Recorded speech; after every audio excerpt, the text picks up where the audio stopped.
প্রতিদিনের মতো আজকে আমার একটা স্পেশাল সকাল। যদিও প্রতিদিন সকাল হয়, কিন্তু আজকের দিনটা একবারে স্পেশাল। কারণ আপনাদের বলতেছি, আসসালামু আলাইকুম এভরিওয়ান। আশা করি সবাই ভালো আছেন, আমিও ভালো আছি। তো আজকে আমি দেখাবো আমার সকালের রুটিনটা। তো সকালবেলা আমি ঘুম থেকে উঠেছিলাম। ঘুম থেকে ওঠার পরে ফ্রেশ হয়ে সকালবেলার খাওয়া দাওয়া সেরে আমি ভেবেছিলাম আজকে বাসায় অনেক কাজ করব। কিন্তু আসলে কাজগুলো কী সেগুলো তেমন কোনো কিছুই না। সবাই যেরকম করে সকালে অফিসে ছুটে যায়, আমিও ভেবেছিলাম আমিও বাসার কাজ করব, কিন্তু সেজেগুজে। আমিও একদম অফিসে যেরকম করে সবাই যায় অফিসে নিয়মিত, আমিও সেরকম করে সেজেগুজে কাজ করব। আমারও ডিউটি থাকবে, আমারও স্যালারি থাকবে, কিন্তু না, ডিউটি থাকলে কখনোই স্যালারি হয় না। তো আজকে আমি আমার একটা সুন্দর একটা শাড়ি পরে ভেবেছিলাম যে একটা জায়গায় যাব। তো যাওয়ার মতো কোথাও নেই, তো ভাবলাম যে শাড়ি পরতেছি, ঠিক আছে। আর এই যে কাপড়গুলো এলোমেলো দেখতে পাচ্ছেন, এগুলো আমি নিজেই করেছি। আমি কিছুক্ষণ আগে এগুলো এলোমেলো করেছিলাম, দেখেছিলাম যে আসলে কি কি কাজ এখানে করা যাবে। আর এখানে আমি একটু সেলাইয়ের কাজ টুকটাক যখন যেটা পারি তখন করে থাকি, তাই এগুলো একটু ড্রামের মধ্যে রেখে দিয়েছিলাম, এগুলো আমি ইউজ করি না। তো আমি শাড়িটা যখন পরেছিলাম, তো ভাবলাম যে আমার ফুলের গাছগুলো দেখতে যাব। ফুলের গাছগুলো আমার ছাদেই আছে। ছাদে আমি রুম থেকে দেখতে পাচ্ছি জানালা দিয়ে যে অনেক সুন্দর করে ফুলগুলো ফুটেছে। তো এগুলো আমি দেখতে যাব, কিন্তু সাদামাটা ভাবে নয়, আমি একটু সুন্দর করে সেজেগুজে পরিপাটি হয়ে যাব। কারণ এটা আমার একান্তই ব্যক্তিগত ব্যাপার। এটা কারো কাছে যেমন শেয়ার করছি না, একমাত্র ফুলের কাছেই আমি শেয়ার করব। তো খোলা আকাশে যাব, তাই ভাবছিলাম যে একটু শাড়ি পরে নেই। পরার পরে আমি কাজলটা দিয়ে নিলাম। নেওয়ার পরে যেহেতু আমার কোনো সঙ্গী নেই, আর আমার কোনো ক্যামেরা ভিডিও করার মতো কেউ নেই, তাই স্ট্যান্ডটাকে সঙ্গী করে নিলাম। এখন আমি চলে যাব ছাদে। তো শাড়ি পরেছি, তার উপর আবার এক হাতে ক্যামেরা আর এক হাতে ক্যামেরা স্ট্যান্ড। কেমনটা লাগে? সিঁড়িতে উঠতে একটু কষ্টই হচ্ছিল। এই যে সকালের গুড মর্নিং। তো আমি সকালে প্রতিদিন সকালের সঙ্গে কথা বলি, তো ঘুম থেকে উঠেই। তো এই যে সকাল দেখতেই পাচ্ছেন, আজকের সকালটা একদমই অনেক মিষ্টি।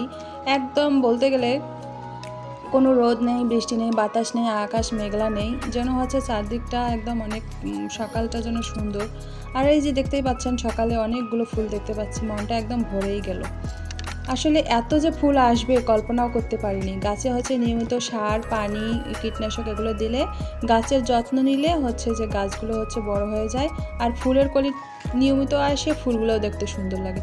ইস, আলহামদুলিল্লাহ, অনেকগুলো ফুল দেখে যে কী যে ভালো লাগছে। আরও নিজের হাতে লাগিয়েছিলাম এই ফুলগুলো, কী যে ভালো লাগছে। জবা ফুল, জবা ফুল আমি সবসময় দেখেছিলাম অনেকে বাসার গেটে, তারপর আশপাশে লাগিয়ে থাকে, কিন্তু আসলে জবার ডাল লাগালে যে এত ফুল আসে।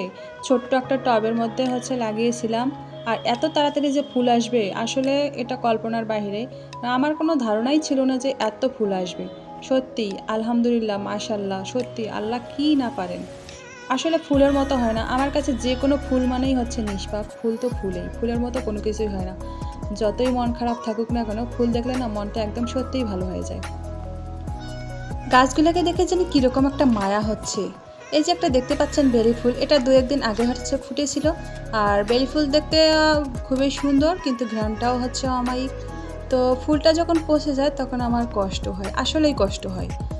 আর গাছে যখন ফুল ফুটে নষ্ট হয়ে যায়, তখন আমি সেটা বেশিক্ষণ রাখি না, সেটা ভেঙে ফেলি। আর এই যে রাতে যেমন ঝিরঝির করে বৃষ্টি হয়েছিল, ফুলের মধ্যে পড়েছে যেন শিশির পড়েছে, যদিও এটা শীতের সিজন না। সকালবেলা যদি প্রতিদিন এরকম ফুল দেখা যায়, তাহলে অবশ্যই মনটা চাঙ্গা হয়ে যায়। প্রতিদিনেই আসলে প্রতিদিনে সবসময় ফুল পাওয়া যায় না, এটা মাঝে মাঝে হয়। কিন্তু আমার এই গাছে অনেক ফুল এসেছে। আমি জানি না ফেব্রুয়ারি মাসে কীরকম ফুল থাকবে কি না, বা ফাল্গুনে ফুল থাকবে কি না আমি জানি না। কিন্তু আজকের দিনটা যদি ফাল্গুন হতো, হয়তো বা আমার কাছে বেশি ভালো লাগতো।